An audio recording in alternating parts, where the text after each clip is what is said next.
Welcome to Michigan in Focus, powered by thecentersquare.com. This episode features a piece by Center Square contributor Carly Moran, headlined, quote, House Republicans introduce bill to restore year-round coyote hunting, end quote. Here's the story.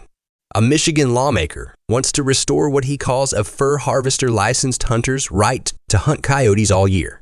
State Representative Greg Markinen, a Republican from Hancock, recently introduced House Bill 5721 that he says would give that right back to hunters. The bill was created by a group of House Republicans after the Michigan Natural Resources Commission voted 4-2 to end the coyote hunting season from mid-April to mid-July after it had been year-round from 2016 to 2020. Markinen said, quote, allowing coyotes to run unchecked is simply not an option. These predators don't care about seasons or regulations. They're a constant threat to our livestock, pets, and even our children. We can't afford to tiptoe around the issue. It's time to face reality. We need to hunt coyotes year-round. No excuses, no exceptions, end quote.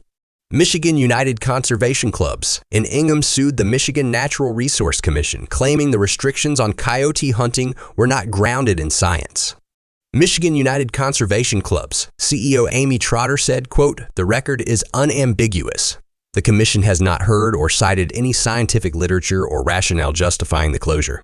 Meanwhile, there were hours of public testimony on the practical benefits of coyote hunting during the spring season, while being reinforced with cited literature, end quote.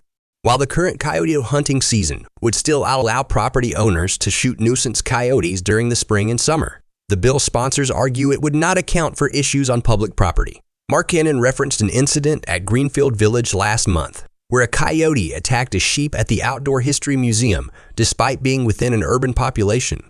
Co-sponsor Representative Dave Prestine, a Republican from Cedar River, said, quote, coyote hunting plays a critical role in maintaining ecological balance and protecting our communities. Coyotes are resilient predators whose populations can quickly grow unchecked, posing threats to livestock and pets. By supporting year-round coyote hunting, we uphold our responsibility to manage wildlife populations responsibly, end quote.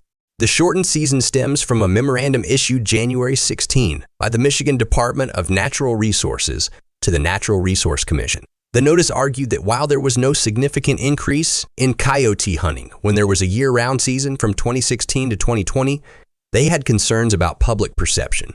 The memo reads, quote, there is concern about social perception and future loss of management tools if the open season continues to allow coyotes to be taken when there are dependent young present. The proposed change will result in not allowing coyote harvest, while female coyotes have dependent young. However, the coyote hunting season will still be one of the most liberal seasons in the state, open for 9 months, end quote. While the memo claims most members of the fur taker user group agree with the decision, groups mentioned within the memo, such as the Michigan Trappers and Predator Callers Association, actually publicly denounced the season closure. Since then, the Michigan Trappers and Predator Callers Association has filed their own lawsuit against the Natural Resource Commission through the Mackinac County Circuit Court. Markinen said, quote, the Natural Resource Commission admitted, there are too many coyotes. Every member was appointed by Governor Whitmer, and the law says they have to use sound science. Instead, they caved to political pressure from anti-hunting liberal activists. Their order is pure politics, end quote.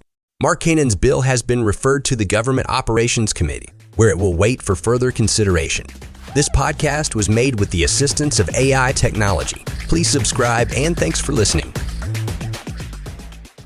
Knowledge is power, and you deserve to know what happens in your state government. That's why the Center Square's reporting zeroes in on state authorities publishing stories that show where your money goes and who spends it. The Center Square gives power to the taxpayer by tracking politicians' use of the people's money and demanding transparency from state-run agencies. This is how the Center Square equips you, the American taxpayer, to hold your state government accountable. Sign up now for your state's Center Square newsletter at thecentersquare.com.